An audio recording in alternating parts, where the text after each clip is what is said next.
Greetings. This is not going to be a legal video because not done for a while. When I did my people kept asking me to do a video about my career and stuff.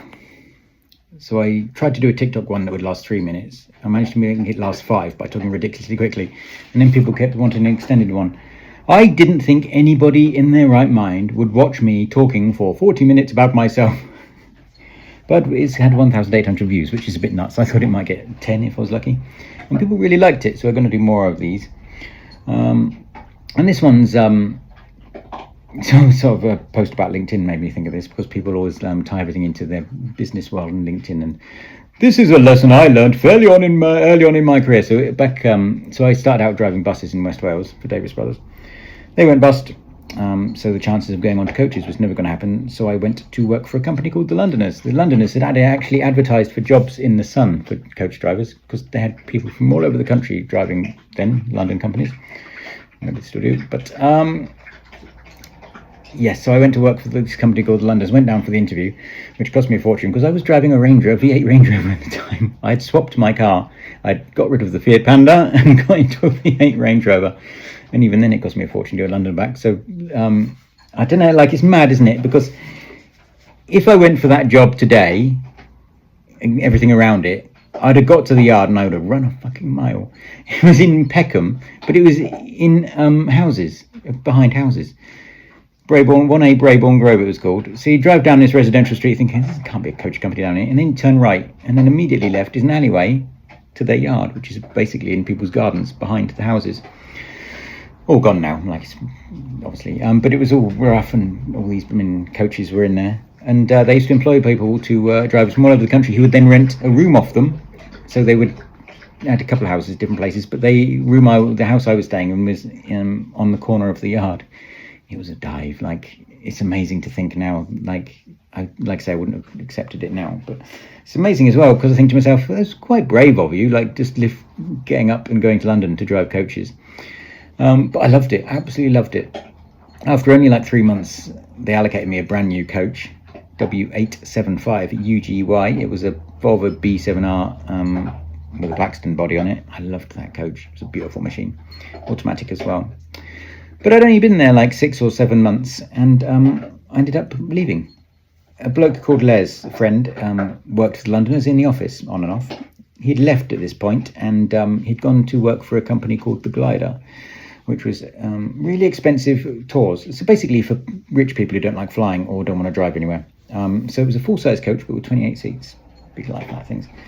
And he rang me up asking if I wanted a job. I remember the exact moment, I've mentioned this in the other video, I was actually coming back into town in London, from Heathrow on an airport transfer. It was an evening, I think, 7 or 8 o'clock in the evening. And I remember I was driving over Hammersmith flyover in my brand new coach, and the phone rang, and I picked it up because, of course, everybody bloody did then. Drove around while talking on the phone. He offered me the job. I'd had an obsession with Norway from my very small child, even though I'd never been. And I said, where's the first tour? And he said, it's 24th of May, going to Norway for 11 days. And it's oh my God, I was actually a bit emotional when I got the passengers off, because I was thinking, how is this happening to me? I mean, 7 or 8 months previously, I was driving service buses around West Wales. And now I was pretty much sort of at the pinnacle of coach transport. That sounds so pretentious, doesn't it? But it's not, and it's fascinating. And this is where the LinkedIn life lesson comes. Loads of drivers I worked with in London and stuff, and Les was very well connected with the indie industry. So after a couple of months, we were there, and he was doing a bit of guiding, I think, and we were on a tour together. And he was at the hotel, and I said, so why did you give me the job? Why did you give me? I was 21, 22, who'd literally been driving coaches at buses at 7 or 8 months before this. Why did you give me the job? This amazing job touring Europe's 5-star hotels. And he said, that's easy. You were the only person that rang me up to see how I was. You didn't actually ask me for a job. He said, everybody else, the first thing going out of people's words was, have you got any jobs going? So he gave it to me because I didn't ask for it. Because I didn't think it was going to be, didn't think it was an option. And I knew it did piss off a lot of drivers, actually. Because they saw this novice. And I've always done quite well, actually, in terms of, I don't know what it is. Because some people are really unlucky, aren't they, in their lives and their career? But I've sort of been really lucky in so many ways, and like you'll see different things in my career in more stories coming up. But yeah, so the first tour, Norway, 11 days, was absolutely amazing. And I did that for 6 months and they went bust. I mentioned this in the other story, actually, because it was run by, so the glider was started up by Len Wright, who at the time was building a big group in London called Q Drive. And he set up these holidays. They went bust. And then the bloke who bought them out, this particular segment out of going bust, he just bought the glider, well, the name and the use of it. He didn't do it quick enough, so the coaches had been sold to a collector in Holland. They bought two, I think, Jan Hofstra. So he hired them off. So I was driving these Dutch registered coaches, Rat and Drive and Dutch registered, around Europe. But he was so funny because he was a proper chancer. He was in his 70s. Me and Les were saying he really needs to be careful, because we'd be on coaches and you'd hear the people talking. Oh, the people were calling him different names: Toby, John, Bill. And like Les said, you probably don't want to come and see them off from the hotel, because we used to pick up from a hotel in Goring. You probably don't see them coming off the hotel, because you might come unstuck one day. And he did. He'd come out and all the people on the coach were calling him a different name. Oh, did you see Bill? Did you see Toby? It's like, I don't think he knows who he is at the time, to be honest. And he, on that particular occasion, he jammed his car in reverse in front of the coach, moved a massive plant pot across into my path and drove off at high speed. He was hilarious, because he'd pick me up from the station and be driving along, hanging on for dear life. And he'd be there as relaxed as me. Look, I think I bought the wrong car. This car is far too rough. And it was bloody an AMG Mercedes, so I dread to think how much that cost. Because they couldn't get any credit, I used to leave a tour, I'd have a massive wad of no money, so I'd pay for everything with cash. And I'd be on a ferry having to change all my money over before the euro as well, isn't it? Was it? I think so. But yeah, so that was fantastic. That was 6 of the most entertaining bits of my career. If I could go back and relive any moment, any particular time, it would be that one. That's 6 months, because I was young as well.